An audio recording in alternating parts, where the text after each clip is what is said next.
tous, bienvenue sur ma chaîne, bienvenue à bord, puisque là donc je suis à bord de mon bateau, du Four 4800, donc un voilier de 35 pieds. Et bienvenue dans cette vidéo. Donc chose promise, chose due, lors d'une vidéo précédente qui était consacrée aux difficultés, aux inconvénients de la vie en bateau, j'avais promis que je ferais une vidéo qui en prendrait le contre-pied et qui serait consacrée plus particulièrement donc eh bien, à toutes les bonnes choses qu'il peut y avoir au fait de vivre sur un bateau, dans un bateau, avec un bateau. Voilà. Vous pouvez utiliser la formule qui vous convient le mieux. Donc, c'est aujourd'hui. Sans plus attendre, alors, pour ceux qui n'ont pas encore visionné la vidéo dont je parle, la vidéo précédente, qui concerne les inconvénients et les difficultés de la vie en bateau, vous pouvez cliquer ici et puis vous pouvez y accéder. Donc, j'ai eu des problèmes de son lors de la réalisation de cette vidéo, je vous prie de m'en excuser. Si vous mettez le volume assez fort, vous arriverez quand même à comprendre ce que je dis. Bon, la vidéo est assez longue, hein, honnêtement, je ne pensais pas que j'aurais autant de choses à dire et que ça dure aussi longtemps, plus de 50 minutes. Voilà, bon, franchement, j'ai pas eu le courage de la refaire. Je ferme la parenthèse. Là, on est à l'intérieur, donc il ne devrait plus y avoir de problème de son. Je verrai ça au montage. Alors, justement, puisqu'on parle du son, premier avantage, première chose à savoir quand on est à l'intérieur d'un bateau, c'est que très souvent, le son est très bon. Pourquoi le son est très bon à l'intérieur d'un bateau? C'est parce que ce qui perturbe la propagation des ondes sonores, ce sont les surfaces réfléchissantes et surtout les surfaces à angle droit, à 90 degrés. Quand vous émettez du son dans une pièce de maison classique, on va dire où les murs sont parallèles et où les plafonds et le sol sont également parallèles et donc vous avez énormément d'angle droit, vous avez des réflexions parasites. Il y a aussi la qualité des matériaux qui jouent, des matériaux comme le carrelage par exemple, ont tendance à renvoyer certaines ondes sonores. Voilà, donc à l'intérieur d'un bateau, bien sûr, on n'a pas tout ça parce que on a énormément de bois déjà, donc le bois est plutôt une surface absorbante de certaines fréquences sonores. Et puis surtout, vous avez beaucoup de courbes. Voilà, par exemple, dans mon bateau, tout le plafond, entre guillemets, c'est une courbe. Voilà, c'est une sorte on a un peu l'impression d'être à l'intérieur d'un tonneau quand on le voit de l'intérieur. Il y a énormément de matériaux absorbants, les parois ne sont pas parallèles. Par définition, quand vous regardez la coque d'un voilier, vous allez voir que les bords de la coque ne sont pas parallèles. Très souvent, ils sont en forme, voilà, etc. Donc on a un très bon son à l'intérieur d'un bateau, et moi qui suis musicien et je suis sensible, j'en profite pour le signaler. Si vous mettez une petite sono de voiture, ce que j'ai là, vous verrez, vous avez un super son. Ça c'est anecdotique, mais voilà, parce que je parlais du son, je voulais en parler. Qu'est-ce qu'il y a de si cool à être sur un bateau, à vivre sur un bateau, partir sur un bateau?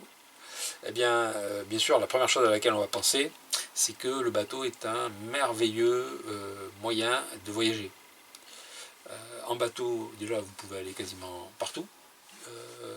Vous savez, les mers, à part quelques mers fermées, comme la mer d'Aral, communiquent entre elles.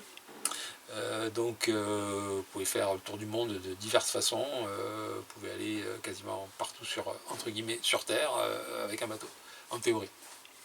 Bien sûr, y compris le Grand Nord, l'Antarctique, etc.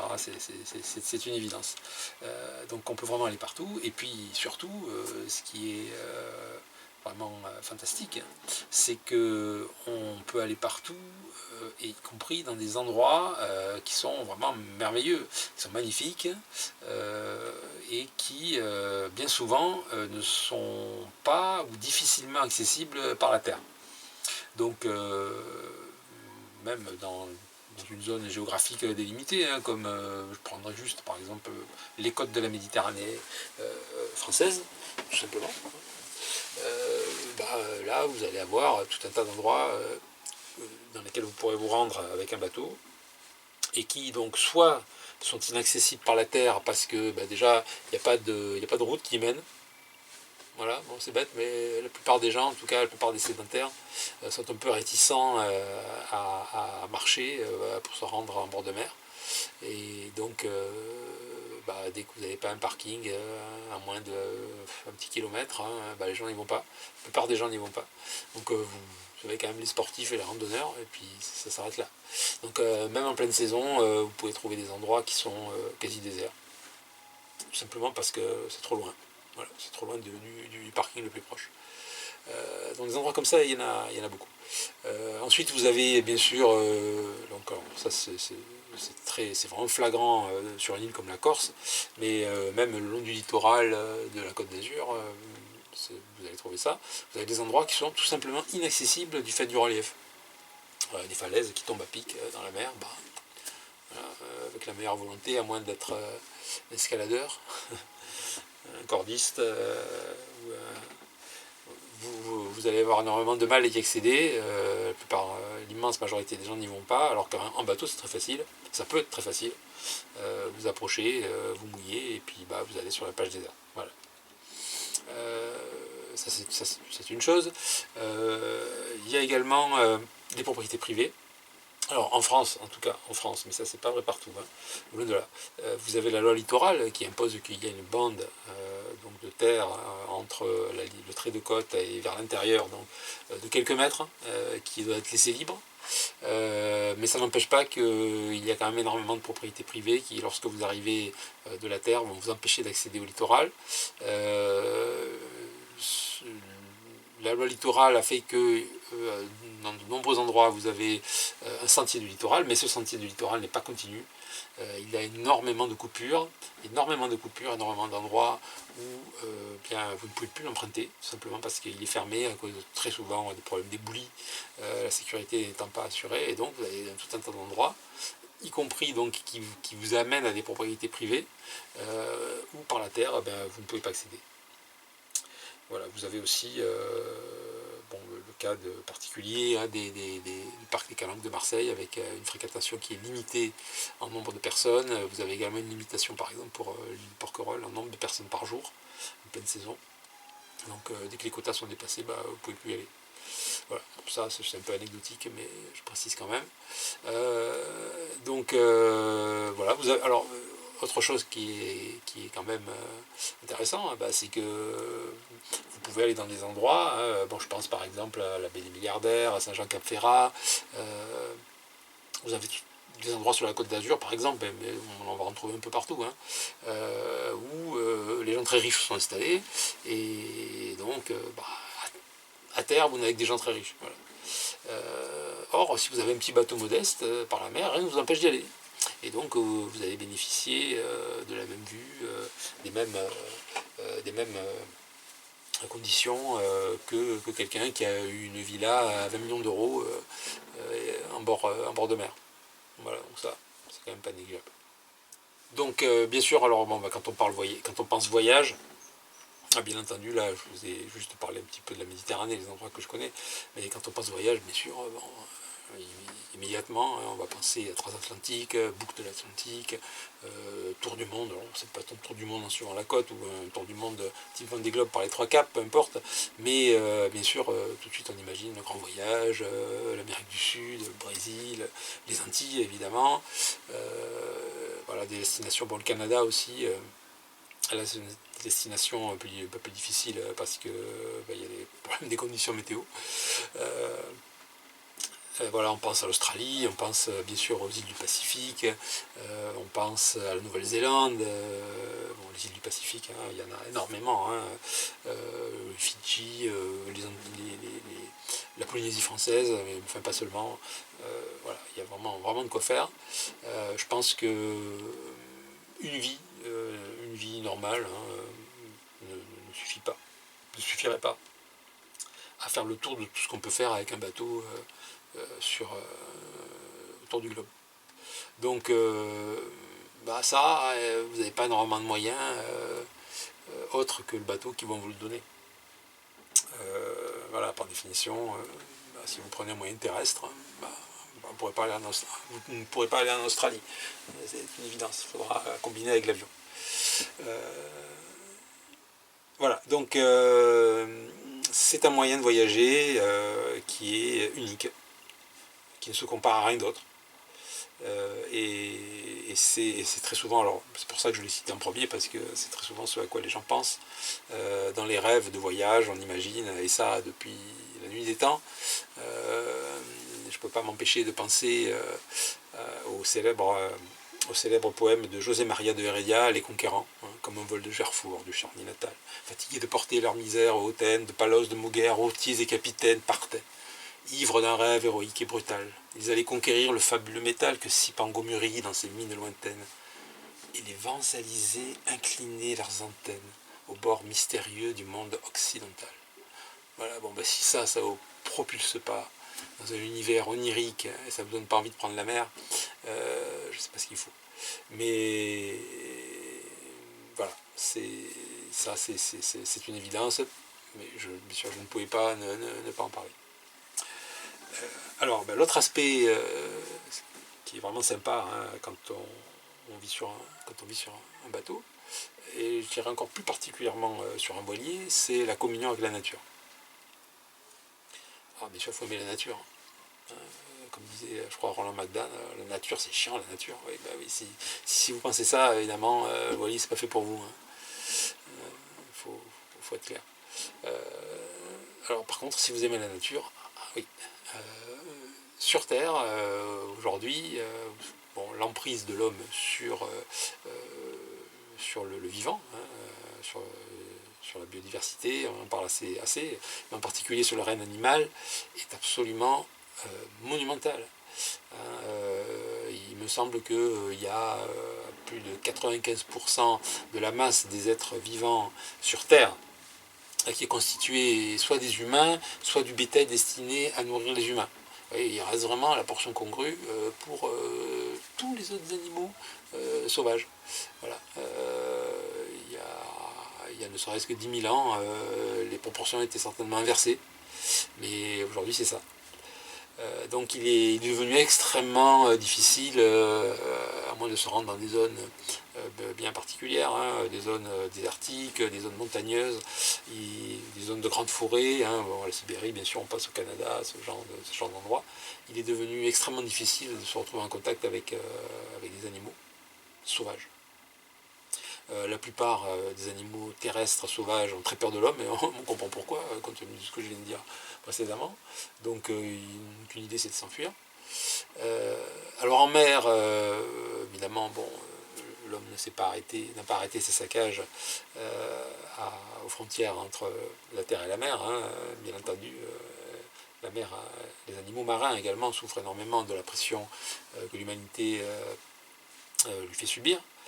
Mais en mer, eh bien, tous les gens qui ont navigué un petit peu, qui ont fait quelques traversées, ne serait-ce que d'aller jusqu'en Corse, hein, il ne s'agit pas de faire des milliers de milles. Tous les gens qui ont fait ça vous diront que, oui, en mer, de temps en temps, on a la chance de pouvoir croiser des grands animaux marins, hein, comme bien sûr des dauphins, des tortues marines, des poissons-lunes, et alors bien sûr des cétacés. Voilà, moi personnellement j'ai eu la chance de voir un couple de rorquals, enfin je pense à un rorqual femelle suivi par son petit. Voilà, ça ce sont des moments vraiment magiques. Hein. Les dauphins qui viennent nager à l'étrave du bateau, c'est impossible de naviguer une année et de ne pas avoir au moins un moment des dauphins qui viennent vous voir, hein, parce que ce sont des animaux qui recherchent le contact, en tout cas sporadique, qui recherchent le contact avec les bateaux. Ils viennent vous voir, ils se servent de la vague d'étrave pour faire quelques facéties. Et voilà, ça ce sont vraiment des moments merveilleux. Donc il y a toutes sortes d'animaux, hein, on peut croiser par-ci par-là un requin, des raies aussi, voilà, c'est une poisson magnifique. Donc communion avec la nature, communion avec les grands animaux marins, alors communion aussi si vous plongez sous l'eau, bien évidemment, si vous aimez ça, si vous aimez palmer un petit peu et puis nager sous l'eau avec un masque et une tuba. là vous avez toute la féerie, des poissons. Alors il y a tout un tas d'endroits où la faune est préservée en mer, et ça c'est une très bonne chose. Donc des réserves naturelles, comme par exemple à Port-Cros, où vous pourrez voir tout un tas de poissons plus bariolés les uns que les autres. Il ne faut pas aller bien loin, hein. Bien sûr vous pouvez aller en mer Rouge sur la grande barrière de corail en Australie, il y a de nombreux endroits qui sont réputés pour la plongée sous-marine, aux Antilles également, mais sans aller chercher bien loin, voilà, à Port-Cros.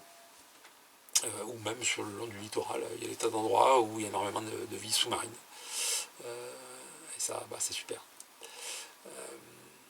Voilà. Et puis là aussi la communion avec les éléments. Donc là c'est encore un peu plus vrai pour le voilier. Vous avez la mer, vous avez le soleil, le ciel, les nuages, le vent. Voilà. Et finalement il y a cette sensation de se retrouver un petit peu seul au monde. Ça j'y reviendrai un peu plus tard dans la vidéo. Qui peut être une sensation très agréable. Voilà, les traversées de nuit, par exemple, où on se retrouve sous un ciel étoilé, mais on a totalement, quand on est citadin en particulier, on a totalement perdu l'idée de ce que peut être un ciel étoilé. On ne sait plus ce que c'est, on ne sait pas ce que c'est. Éventuellement, si on est jeune et qu'on est né en ville, on ne sait pas ce que c'est qu'un ciel étoilé. Quand vous naviguez en traversée de nuit, vous levez la tête, c'est une féerie d'étoiles, c'est incroyable la quantité d'étoiles qu'il peut y avoir dans le ciel. On se dit mais c'est pas possible qu'on passe notre temps en tant que terrien à passer à côté de ça en fait. Pour faire regarder la télé. Vous regardez le ciel, et puis même si on regarde le ciel, vu la pollution lumineuse qui est en ville, de toute façon vous verrez rien. Voilà, c'est comme ça. Bon, donc en bateau il y a tout ça.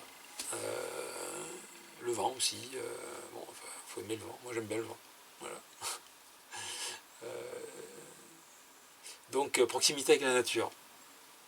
Alors, parmi les bonnes choses auxquelles on peut penser également, lorsque on a choisi de vivre sur un bateau.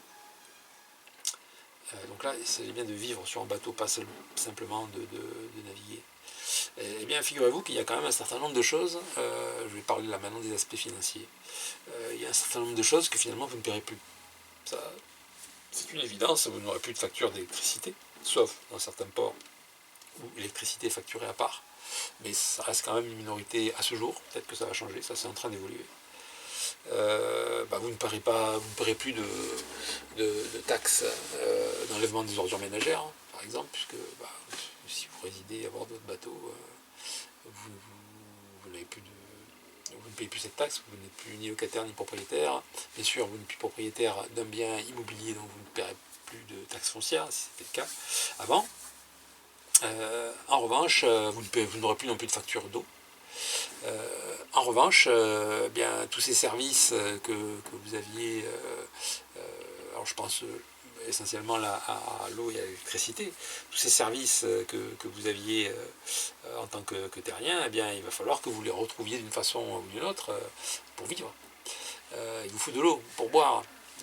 C'est une évidence, il vous faut de l'électricité aussi. Difficile de vivre sans électricité du tout. Voilà. Donc il va falloir trouver des moyens de substitution. Donc soit vous avez des réserves d'eau, et puis quand vous arrêtez dans les ports, vous rechargez, vos réserves d'eau, et puis vous faites avec ça. La tradition voulait que l'eau était gratuite dans les ports. Lorsqu'on s'arrêtait en escale, qu'elle fut inclue avec le tarif de l'escale, dans le prix de l'escale, mais c'est de moins en moins vrai. Aujourd'hui, de plus en plus de ports font payer l'approvisionnement en eau. Voilà, alors ça va de quelques euros à quelques dizaines d'euros pour faire le plein d'eau. C'est comme ça, c'est l'évolution que personnellement je trouve regrettable, mais c'est l'évolution des choses. Ça c'est la première solution, et puis sinon vous pouvez accéder à l'autonomie totale en eau en achetant et en installant un désalinisateur. Mais voilà, dans tous les cas, il ne faut pas rêver, peut-être que vous n'avez plus de facture d'eau récurrente, mais ça va vous coûter, parce qu'un désalinisateur ça coûte cher, et puis ça s'use, ça a une durée de vie limitée, comme tout. Comme toutes tous les outils technologiques. Hein. Donc au final, votre litre d'eau va quand même coûter assez cher. Faites le calcul, vous verrez. Donc c'est pareil pour l'électricité. En principe, donc l'électricité, quand vous êtes dans un port, l'électricité est inclue dans le tarif du port, mais ça tend aussi à évoluer. Et aujourd'hui, soit il y a des forfaits limités, soit il y a des limitations, soit vous devez mettre la main à la poche si vous avez besoin de plus d'électricité. Alors ça, c'est un problème surtout pour l'hivernage, hein, lorsqu'il fait froid, que vous devez vous chauffer. Donc pareil, vous pouvez trouver des moyens autonomes pour être autonome en électricité. Ça va vous demander d'installer du matériel, d'installer des panneaux solaires ou éventuellement une éolienne, avec tout le système électronique pour le gérer, un régulateur, il va falloir des batteries, et tout ça c'est pas éternel. Hein. Donc à chaque fois ça va vous coûter. Voilà, il ne faut pas se faire trop d'illusions là-dessus. Pour le chauffage, vous pouvez utiliser un chauffage à gaz ou un chauffage à alcool ou un chauffage à gasoil, il y a plusieurs solutions. En tous les cas, ça va vous coûter, puisque vous devrez installer du matériel qui a une durée de vie limitée, qui demandera peut-être des réparations, peut-être qu'il tombera en panne, et puis vous aurez le combustible à utiliser. Voilà. Donc là encore, là je suis un peu mitigé sur cette question-là. Il ne faut pas s'imaginer que parce que on vit sur un bateau, il y a plein de choses qu'on ne paie plus et puis qu'on n'aura plus jamais à payer. En fait, c'est pas vrai. C'est pas vrai.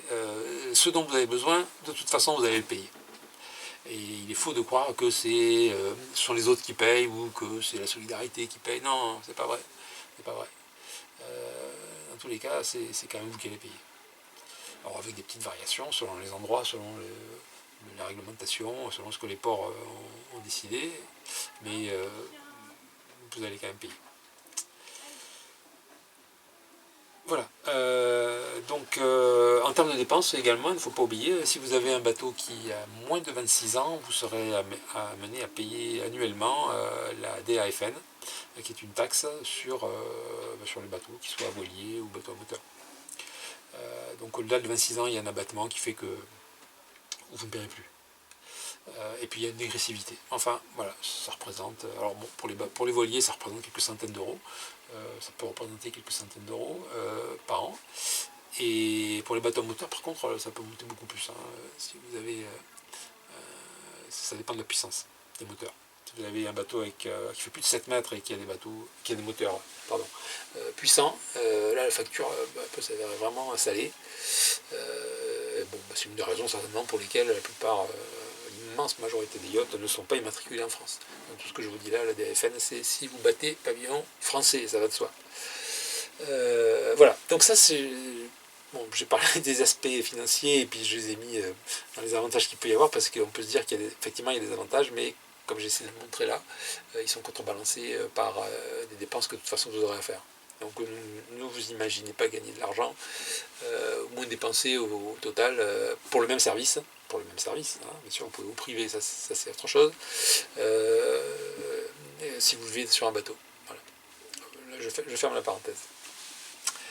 Bon, alors maintenant on arrive dans les sujets un peu plus... là je vais vous donner vraiment depuis le début, je vous donne ma vision personnelle, mais on arrive dans les choses qui moi me tiennent à cœur particulièrement. Et ça sera à vous d'apprécier si vous partagez mon point de vue. Pour moi, le facteur clé et ce qui est vraiment jouissif dans le fait de vivre sur un bateau, eh bien, c'est le sentiment de liberté que vous éprouverez. Alors, je vais faire un parallèle avec la vie terrestre, où que vous vous situiez sur Terre, sauf bien sûr dans un désert, dans des grandes zones arides ou dans des grandes forêts comme la Sibérie ou les grandes forêts canadiennes, etc. Où que vous vous trouviez sur Terre, à part dans ces endroits-là, si vous décidez de partir dans une direction, un petit peu comme pour ceux qui ont connu Rand, fils de Krao, digne fils des âges farouches, cette fameuse BD des années 80. Donc Rand était un homme préhistorique qui était un petit peu unique parmi les siens. Il était surtout entouré de néandertaliens, puisque l'histoire de Rahan remonte à plusieurs dizaines de milliers d'années avant notre ère, eh bien, ce personnage, Rahan, possédait un coutelas d'ivoire qu'il faisait tourner sur une pierre, et donc au bout d'un moment, bien sûr, ce coutelas finissait par s'arrêter, et la direction qui était montrée par la pointe du coutelas était la direction que Rahan allait prendre pour la suite de ses aventures. Voilà, donc, si vous essayez de faire ça à terre, très certainement ce qui va se passer, c'est que très vite, mais très vite, très rapidement, vous allez être empêché d'aller dans la direction où vous voulez aller. Voilà, vous allez tomber sur une clôture, une propriété privée, une zone interdite, une autoroute, une voie de communication, une voie de chemin de fer, que sais-je. 1000 entraves à votre liberté de vous déplacer dans la direction que vous avez choisie. Eh bien, en mer, c'est tout le contraire. En mer, c'est tout le contraire. Voilà, si vous vous trouvez à peu près n'importe où en mer, vous décidez d'aller au sud-ouest, tant que vous êtes en mer, hein, bien sûr que vous n'attaquez pas les rochers, vous pouvez naviguer sud-ouest. Voilà. Alors il y a quelques exceptions, hein, bien entendu, il y a des zones qui sont interdites à la navigation, elles sont rares, hein, sur la totalité, si vous prenez la map monde et que vous regardez la totalité de la surface couverte par les océans, les zones qui sont interdites à la navigation sont extrêmement rares, ça représente certainement moins d'un millième de la surface, beaucoup moins, peut-être plus proche du millionième que du millième. Donc voilà, ça c'est une réalité. Sur mer, vous pouvez aller où vous voulez. Il n'y a pas vraiment de route. Alors il y a des routes pour les cargos, bien sûr, hein, pour les bateaux de commerce. Mais pour les voiliers, pour les bateaux de plaisance, il n'y a pas de route. Vous allez où vous voulez.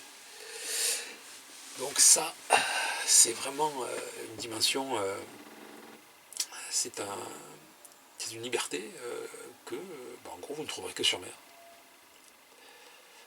Donc ça, voilà, c'est un premier point. Moi, je suis très sensible à ça. L'autre aspect, c'est que si vous naviguez, que vous avez choisi de vivre sur un bateau, vous avez organisé en principe votre autonomie. Et ça, c'est quelque chose qu'il faut faire. Il faut être autonome en énergie. Il faut être autonome, si on peut, en eau. Mais enfin, bon, si on n'est pas autonome en eau, on doit pouvoir se débrouiller pour se ravitailler une fois toutes les 2 semaines, toutes les 3 semaines. Moi, personnellement, je sais que je peux ravitailler une fois tous les mois, par exemple. Donc, c'est pas une très grosse contrainte, une fois par mois, d'aller dans un port et de faire le plein d'eau. Voilà, je ne considère pas que ça ce soit une entrave à ma liberté. Alors, bien sûr, l'autonomie qui sera la plus difficile à atteindre, ce sera l'autonomie alimentaire, au moins pour les produits frais. Vous ne pouvez pas... vous pouvez, mais ça n'est quand même pas très sain et puis pas très agréable. Donc vous aurez du mal à vous contenter de produits secs comme le riz, les pâtes, les lentilles, etc., que vous pouvez stocker en quantité à bord d'un bateau, et de poissons que vous allez pêcher, de poissons, de crustacés que vous allez pêcher. Honnêtement, ça tient quand même pas trop la route. Hein.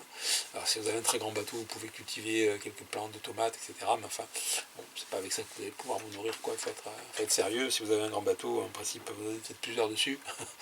Donc voilà. Il faudra de temps en temps aller à terre au moins, je dirais pour le frais, aller au moins une fois par semaine, hein, éventuellement au pire une fois tous les 15 jours. En traversée par exemple, si vous faites l'Atlantique, oui, vous aurez 15 à 20 jours de traversée où vous ne pourrez pas vous alimenter en produits frais. Bon, vous partez avec des stocks, avec des choses qui se conservent, mais voilà. Vous aurez besoin, dans tous les cas de figure, d'aller à terre pour vous approvisionner en produits frais.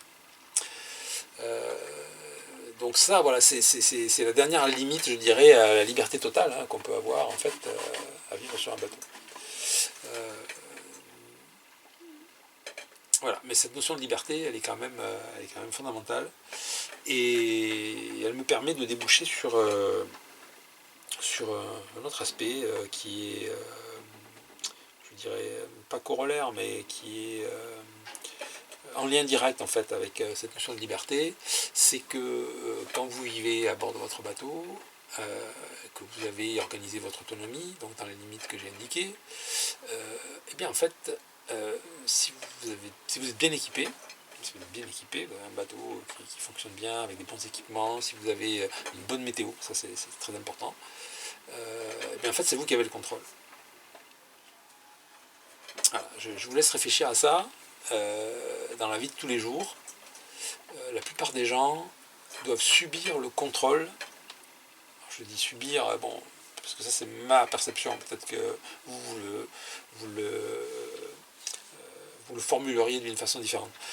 Mais voilà, regardez la vie que vous avez en tant que sédentaire à terre.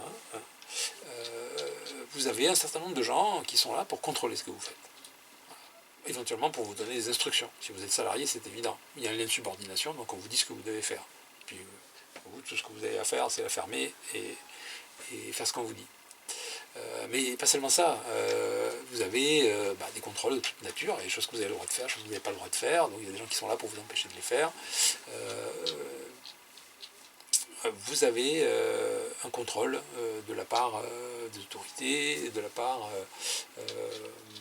des autres personnes qui vous concernent dans votre vie sociale, dans votre travail, etc., qui s'exercent sur vous. Quand vous avez choisi de partir sur un bateau, vous regagnez énormément d'autonomie. En gros, vous n'avez quasiment à rendre compte à personne. Du moment que vous êtes en règle avec les règles de votre pavillon, oh, mais tiens, qui est là? Tu viens dire bonjour, toi aussi tu viens dire bonjour à la caméra. Hein? Oh oui, mon chien. Et oui. Alors bon, je ferai une vidéo sur le fait d'avoir un chien à bord. Hein. Je ferai une vidéo dédiée à ce sujet. Hein, t'es mignonne. Hein, mon chien. Voilà, donc le fait de naviguer, le fait de vivre sur un bateau,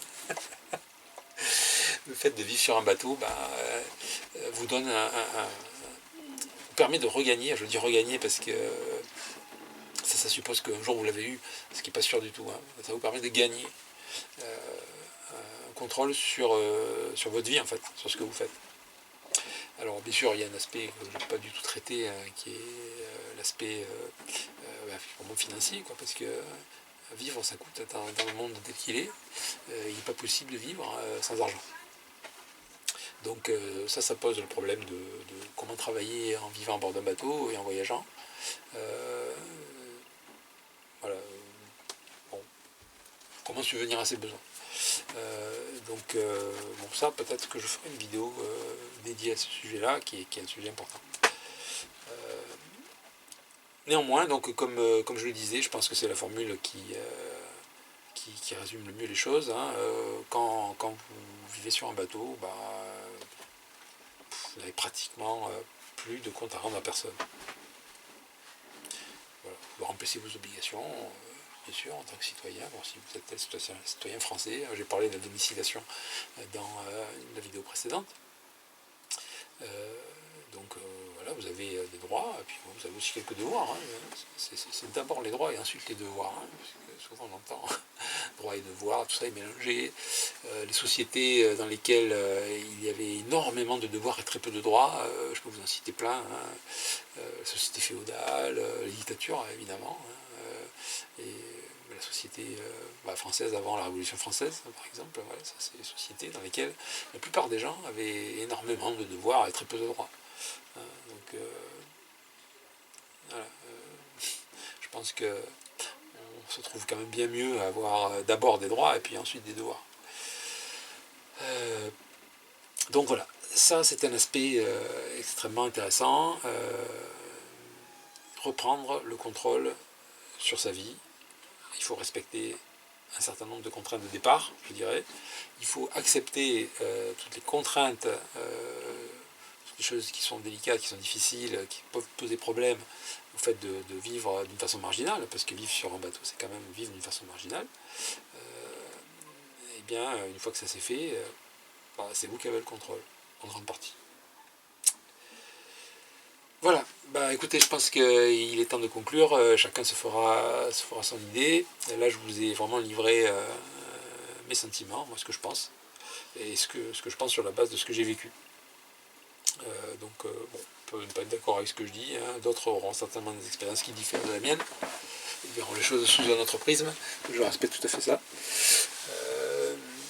Et voilà, peut-être que pour finir, ce que je vous propose, puisqu'on a parlé au début de la vidéo des endroits merveilleux où on peut se rendre, je vais peut-être vous faire défiler quelques images que j'ai pu prendre à droite ou à gauche lors de mes pérégrinations en Méditerranée, surtout occidentale. Voilà. Eh bien, je vous remercie et puis je vous dis à bientôt pour de nouvelles aventures.